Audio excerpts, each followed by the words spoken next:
What is up, YouTube? Compulsive producer coming at you here with the new and improved setup. Yeah. I did a quick search on Google. I put what makes up a song.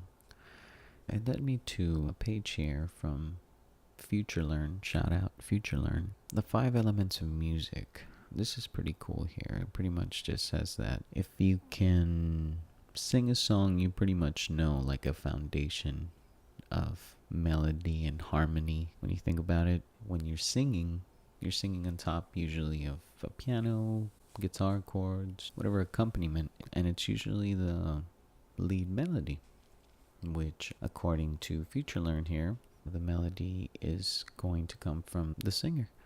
It says it's the single most important element within a song. It's easiest if you think of melody as pitch plus time. I'm going to demonstrate. Here is a pitch. And so yeah, melody is composed of many different notes that you put together.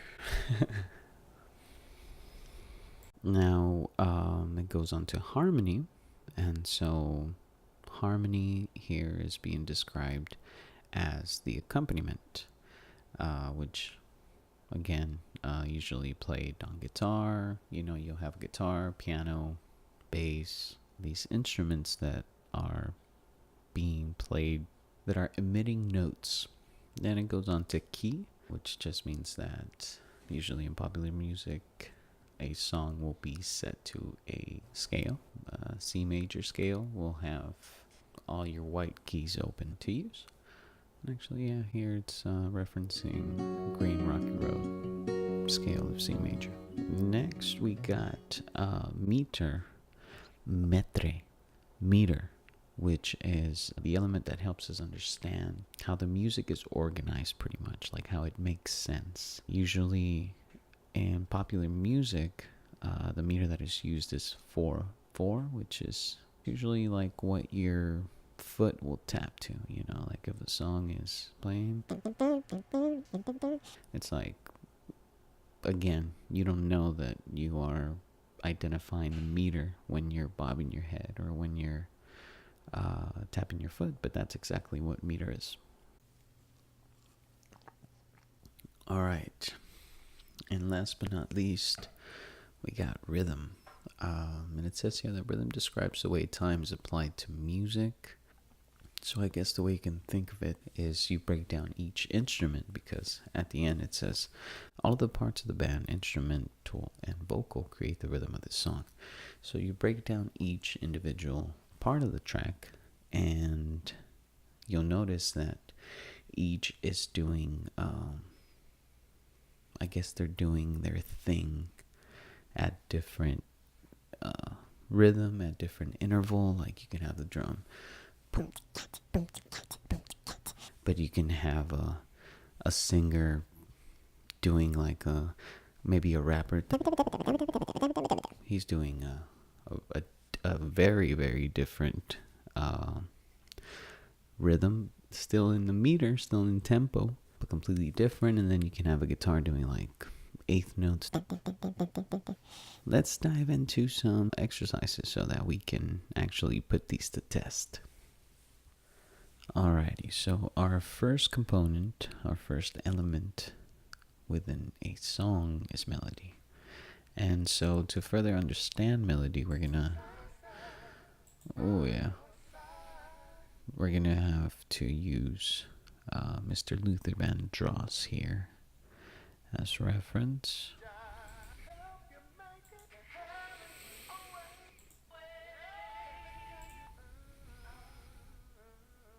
Let's choose this file right here, and we are going to pretty much put an X-ray to this. It's a good way to put it. We opened it up with the pitch edit mode here, and so we get to see exactly what Luther is hitting here. Let's see.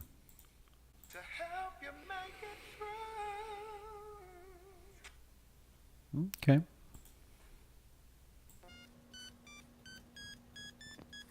See how he kind of like wavers here in and out? Let's see what he's doing right there when that's happening.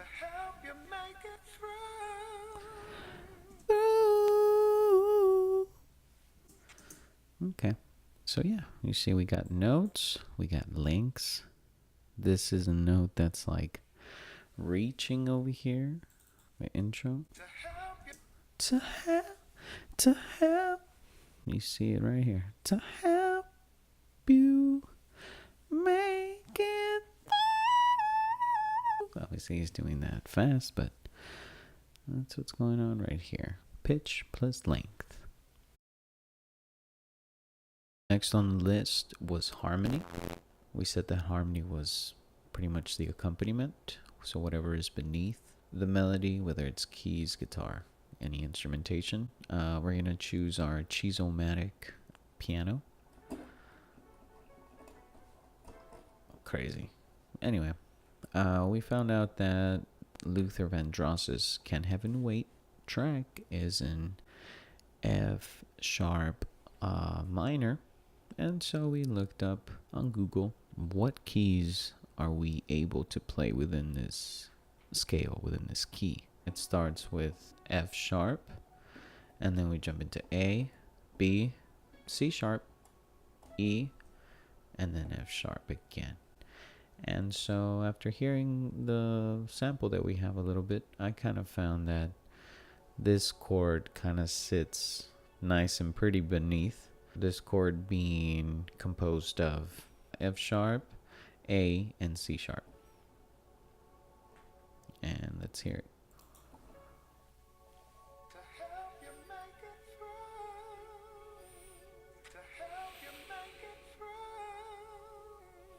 That's harmony.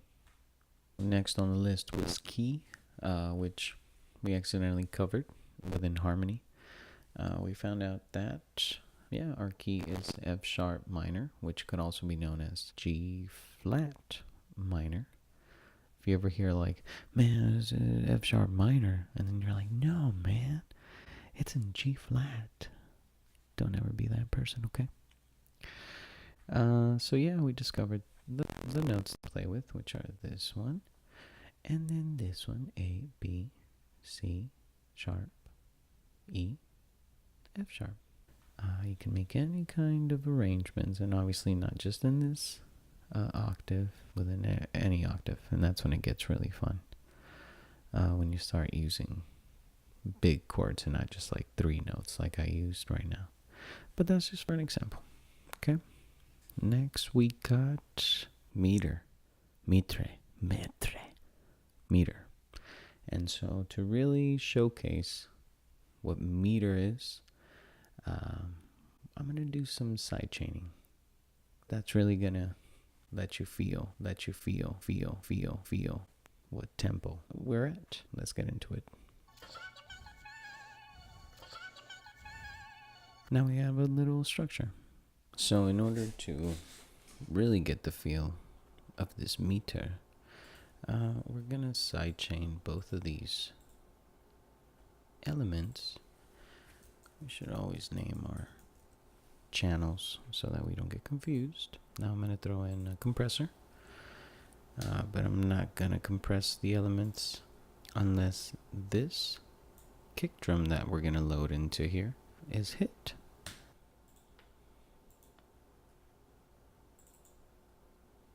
Alright, we got our kick drum.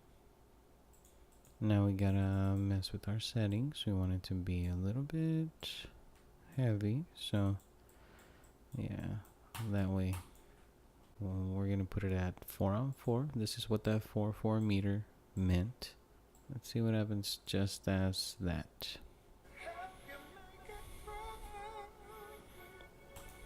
Now let's see what it sounds like with the bass drum.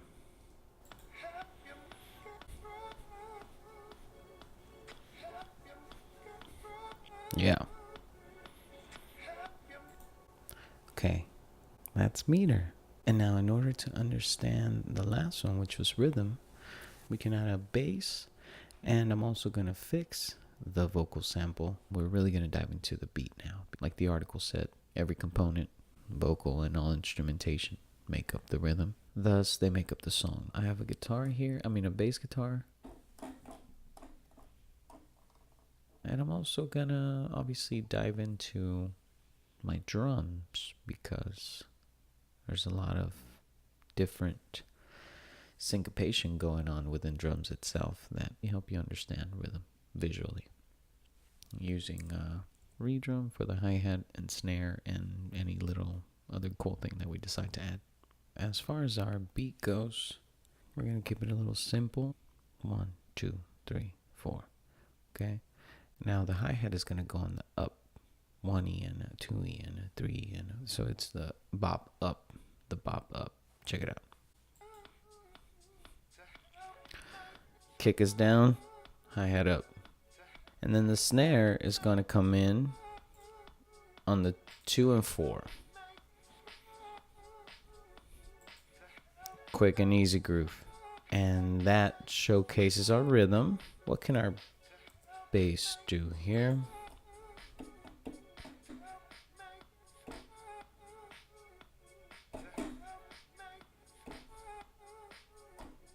So now we got 2 little variations of our bass here. And there we have it, guys. The 5 components that make up a song: melody, harmony, key, meter, meter,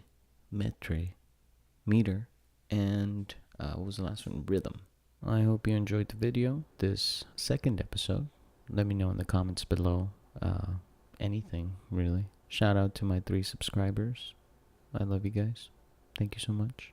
Let's interact a little bit, huh? I like interacting. Okay, so now that we got all that out of the way, now we can really focus on making this beat pretty cool. Until next time.